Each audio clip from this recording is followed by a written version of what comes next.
Hey everyone, this is Tyson Alger. I'm joined by Andrew Greif and Jason Quick. We're at the LA Downtown Hotel in Los Angeles. It's media day. You had Oregon going first, Florida State going second. A lot of stuff going on today, not a lot of time to do it.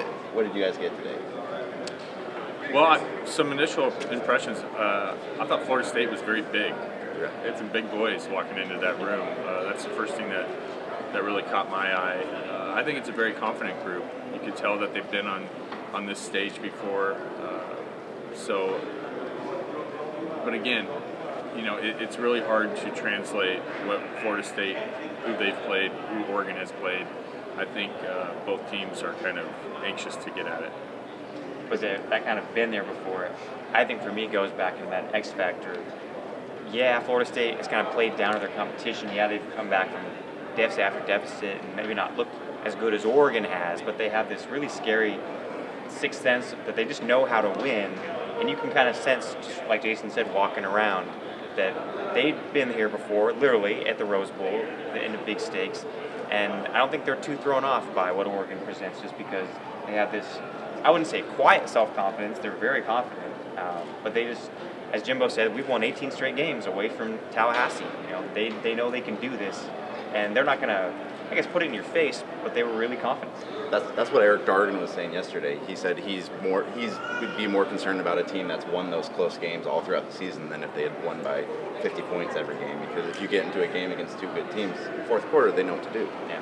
From a strategy standpoint, some interesting things. Steve Greatwood, the Oregon offensive line coach, said Florida State will blitz more than any team that Oregon has seen this year. So it's going to be interesting to see how Oregon handles that.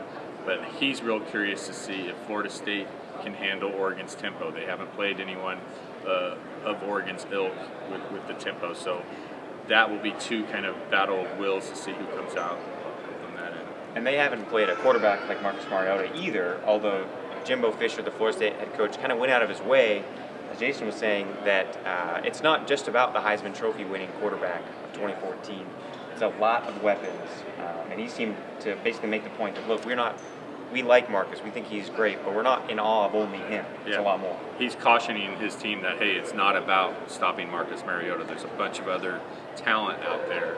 And, you know, he says a lot of people out there nationally want to talk about Oregon's uniforms. There's a lot of good players inside those uniforms. And I got the impression that Jimbo Fisher, in looking at film of Oregon, came away very impressed.